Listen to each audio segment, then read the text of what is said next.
Thank you so much. I appreciate it. Thanks very much. I guess this is on. Can you hear me? Yes. Okay, very good. Thank you. I'm glad to be here again, commemorating the 25th anniversary of the International Religious Freedom Act. I am a representative from the state of Florida, and I served with the great Frank Wolf for many years, as did my father, Congressman Mike Bilirakis. So we've been working on these issues, and he's been the leader, along with Chris Smith, in the House. It's a testament to the incredible work, again, by three true statesmen. We need them now, that's for sure. I wish they were in the House and the Senate, but we thank them for all their work. I want to thank them directly. My former colleague, as I said, Frank Wolf, who is here, and I'm not sure his former, is Don Nichols here? Yes. Okay. And then, of course, Joe Lieberman, who is also a great hero and a true statesman.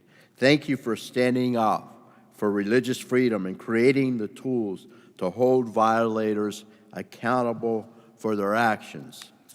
I strive to continue this work as co-chair of the International Religious Freedom Caucus in the House and a member of the Executive Committee for the Tom Lantos Human Rights Commission. What a giant he was. Incredible. I served with him as well. Fighting, again, for a range of persecuted religious minorities such as the Falun Gong, the Uyghurs, the Tibetans in China, the Copts, the Yazidis, and other Christians in the Middle East and Africa, and the Muslim minorities around the world, such as the Ahmadis in Pakistan.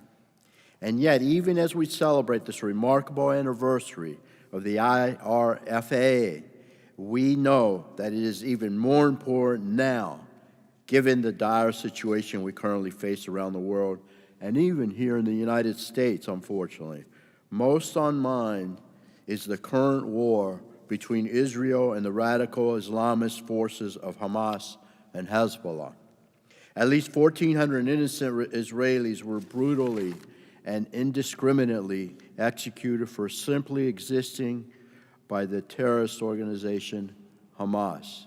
By its own admission, it will not stop until it has wiped Israel off the map and has exterminated all Jewish people. That's pure evil, folks, and I know you agree, plain and simple. I stand with Israel and the Jewish people in their right to defend themselves against the evil seeking their annihilation.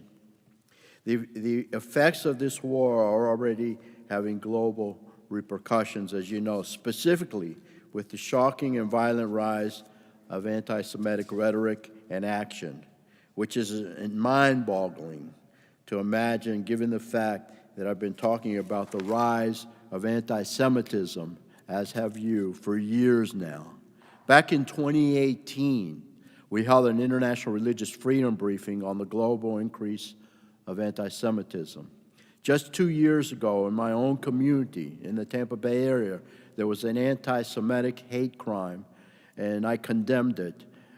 Where the Florida Holocaust Museum is in St. Petersburg, Florida, it was desecrated with a swastika and a message that read, "Jews are guilty." Let me frankly state, hate and hate groups have no place in our society, which is why I'm so alarmed by the recent displays of anti-Semitism on U.S. campuses. We've seen student groups and organized demonstrations condoning, even celebrating the October 7th terror attack against innocent Israelis. Some have even adopted the imagery of a paraglider to advertise their rallies.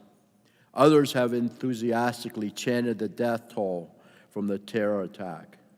This is utterly disgusting, in my opinion, and should be routinely and universally condemned by everyone.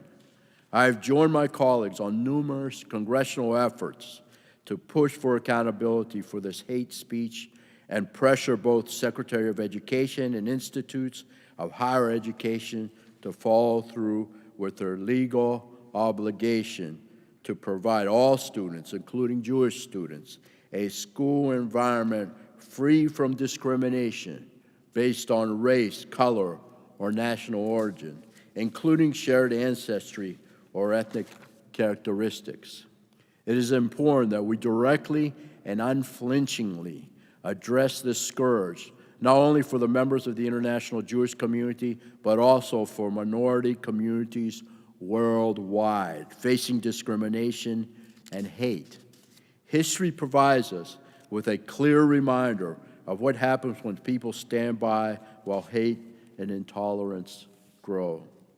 The hesitation of the international community to act over 100 years ago, following the end of the First World War, created the conditions for the Holocaust, where 17 million people, including 6 million Jews, were systematically killed. Why the world learned a grave lesson and swore never forget, never again. Holocaust denial and anti-Semitism are nevertheless on the rise, unfortunately, folks. We can't tolerate that. We cannot forget. It is for this reason I'm proud that the Never Again Education Act, which I co-led, was signed into law last Congress. This law expanded access to Holocaust and anti-hate education to teach children the important lessons of the Holocaust and the consequences of bigotry and hate. While the House of Representatives was also able to pass the resolution condemning anti-Semitism and bigotry, as I said last Congress, it is clear from some members' recent comments, very few, that the House must act again, though, in passing a resolution condemning anti-Semitism and in support of our ally, Israel. The right to exist and the right to follow your beliefs should not be controversial, particularly in this country. Thank you again for giving me the opportunity to speak and celebrate the historic achievement of the IRFA's 25th anniversary. Thank you, and God bless. Thank you, Congressman.